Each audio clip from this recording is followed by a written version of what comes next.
Xiao Yan menghela nafas tanpa daya, dia secara alami tahu bahwa dia tiba-tiba jatuh ke dalam mimpi, tidak ada yang bisa melakukannya kecuali ratu. Mimpi itu seharusnya tidak nyata. Suara menawan ratu perlahan terdengar. Saat ini, sudut mulut Xiao Yan sedikit terangkat memandangi permaisuri. Mata seperti serigala atau harimau sekarang sudah ke rumah Anda. Xiao Yan tidak akan membiarkannya pergi. Ratu memakai lapisan tule yang indah, tapi Anda hampir bisa melihat tubuh yang indah dan lengkap, ditambah cahaya redup ungu merah. Suasananya cukup untuk menggoda. Saya benar-benar tidak menyangka setelah reinkarnasi, dia bisa menjadi pria sejati menghadapi rayuan. Dia tidak tergerak. Menurutku kamu adalah seorang pria sejati. Istri dan selir seorang permaisuri, dan tak dikenal di luar sana. Menurutku kamu anak yang hilang. Saya berinisiatif untuk melamar menjadi istri, namun berulang kali ditolak. Mungkinkah kamu memulihkan ingatan Gu Zongsheng? Apakah kamu sengaja membalas dendam padaku? Suara samar ratu terdengar perlahan. Dia semakin dekat dengan Xiao Yan, aromanya masih melekat di napas Xiao Yan. Atau kamu tidak menyukaiku? Tapi sejauh yang saya tahu selama itu indah, semua pria menyukainya. Saya secara alami menawan. Anda menghabiskan seluruh energi Anda untuk mengejar saya di kehidupan terakhir. Saya tidak percaya saya tidak akan bisa menjadi selir dalam hidup ini. Sambil berbicara sang ratu hampir berada di dekat telinga Xiao Yan. Tiba-tiba dia menekan Xiao Yan di bawah ini. Dan ini adalah material lembut seperti awan, semuanya nyaman. Saat berikutnya Xiao Yan tiba-tiba berdiri. Dia menekan ratu tepat di bawahnya. Sudut mulut sedikit terangkat. Saya suka berada di atas, Xiao Yan berkata sambil tersenyum. Sang ratu tercengang. Hanya pengertian perbedaan antara anak perempuan hanya sekali lihat. Anda dapat memahaminya hanya dengan satu ketukan. Xiao Yan membuka tangannya. Naiki awan. Sang ratu menghela nafas pelan, baru saja mengeluarkan suara. Xiao Yan memblokirnya dengan bibirnya yang hangat. Berubah menjadi erangan dan pakaian di tubuh Xiao Yan berubah menjadi abu. Dalam sekejap api kedua sosok itu terjerat bersama. Hanya ciuman penuh gairah biarkan keduanya basah oleh keringat. Butir-butir keringat mengalir di kulit ratu yang sehalus satin. Seperti mutiara, rambut ratu menempel di leher, giok sepanjang giok putih. Xiao Yan meraba-raba tubuh ratu. Saya hanya merasa sedikit longgar. Pakaian seperti kain kasa terkelupas dari bahu kelembutan bak keindahan siap terpancar. Momen kehilangan kesadaran, semakin gemetar ke atas dan ke bawah saat aku meletakkan telapak tanganku di atas. Xiao Yan mengerahkan sedikit tenaga. Terdengar suara teredam di sela-sela nafas ratu. Terus turun. Ia memiliki garis tertentu dan perut yang lembut, tegas namun lembut. Rasio pinggang pinggul bahkan lebih baik. Xiao Yan, situasi ini tentu saja tidak tertahankan. Meskipun ini adalah mimpi, tapi ini mimpi yang dibuat-buat sebenarnya. Sangat menakutkan. Meski bukan hubungan fisik, ini juga bisa dianggap sebagai kesatuan spiritual. Faktanya, keinginan Xiao Yan sekarang sangat kuat. Segala sesuatu yang Anda lakukan berada di luar kendali Anda, sekalipun dia ingin mengontrol dalam mimpi itu, semuanya dikendalikan oleh ratu. Sulit untuk melarikan diri secara paksa. Apakah kamu masih ragu-ragu dalam mimpimu? Ratu bingung tanpa diduga. Dalam mimpi yang ia ciptakan, Xiao Yan masih berusaha melawan. Kata-kata itu jatuh begitu saja. Dampak kekerasannya membuat sang ratu merasa otaknya seperti sedang diaduk.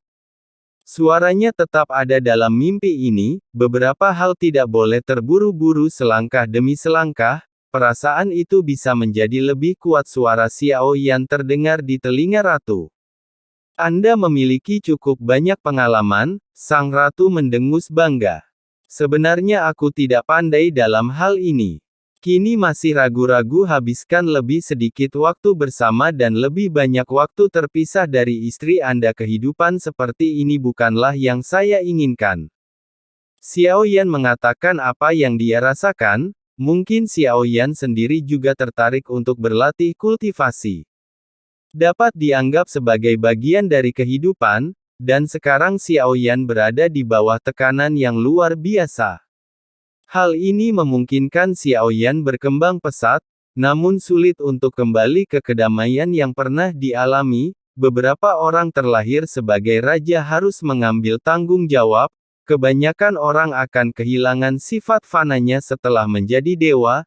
Lihatlah ke bawah pada 7 emosi dan 6 keinginan di dunia termasuk yang mulia. Sifat ilahi lebih kuat dari sifat fana dan Anda justru sebaliknya dalam hal ini. Ratu berkata perlahan, dalam keadaan apa keilahian akan lebih kuat daripada sifat fana? Dalam dua cara apa perbedaan antara kuat dan lemah? Xiao Yan bingung. Lihatlah situasi kita saat ini, apakah lebih baik tidak berbicara? Ratu membuka mata, indahnya telapak tangan yang lembut memegangi wajah Xiao Yan, sepertinya sangat tidak pantas membicarakan banyak hal saat ini. Xiao Yan tersenyum, mulailah memiliki ritme dibandingkan dengan kecepatan dan kekuatan irama lebih penting, saya tidak menyangka teknologinya begitu bagus. Wajah Ratu memerah. Saya sangat mengagumi Xiao Yan, apakah ini hanya teknologi?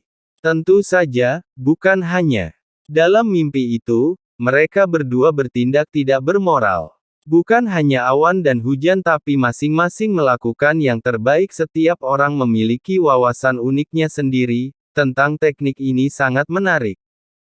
Ratu duduk bersila dengan wajah memerah, saat aku membuka mataku yang indah, mata itu sepertinya sedang menarik benang rasionalitasnya benar-benar hilang, seolah dia benar-benar ingin menerkam Xiao Yan, dan sebaliknya Xiao Yan, terus menutup matanya rapat-rapat.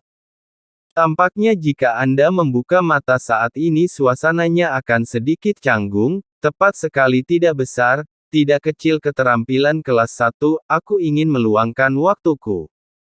Aku hanya takut jika aku tidak mempunyai kesempatan di masa depan, meski hanya mimpi.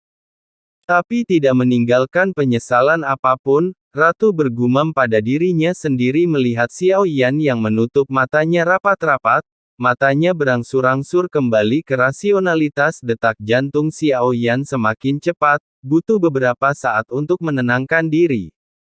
Bagaimanapun, mimpi seperti itu sungguh mengasyikkan hingga tabut itu bergetar hebat. Xiao Yan lalu perlahan membuka matanya. Tidak ada yang salah, sampai sebaliknya, ia mencapai titik pergerakan, langkah terakhir adalah ke alam dewa kuno. Ratu memandang Xiao Yan yang membuka matanya. Seolah tidak terjadi apa-apa berkata dengan lembut, bagus. Xiao Yan mengangguk. Bertindak seolah-olah tidak pernah terjadi apa-apa. Apakah Anda bertanya dalam keadaan apa keilahian akan lebih kuat daripada sifat fana? Di antara keheningan singkat, suasananya agak canggung, Ratu berbicara lebih dulu dan memecah kesunyian. Bagaimana? Xiao Yan mengangkat kepalanya dan menatap Ratu. Ketika semua saudara-saudara meninggal, sifat fana akan sedikit hilang. Teman dan saudara kandung pergi satu demi satu. Sifat fana juga akan sedikit hilang. Kepergian istri atau anak kekasih yang juga hilang adalah sifat fana. Ketika kamu tidak lagi peduli dengan dunia, ketika Anda ingin melindungi seseorang, keilahian akan lebih kuat dari sifat fana menjadi kuat, juga disertai dengan kepergian. Ratu berkata perlahan. Xiao Yan acuh tak acuh saat mendengar ini. Ternyata keilahian itu begitu kejam, tapi ini bukanlah sesuatu yang bisa Anda kendalikan, ini adalah sesuatu yang tidak dapat dihindari oleh siapapun dalam perjalanan menuju pertumbuhan. Berkumpul pasti akan dibarengi dengan perpisahan.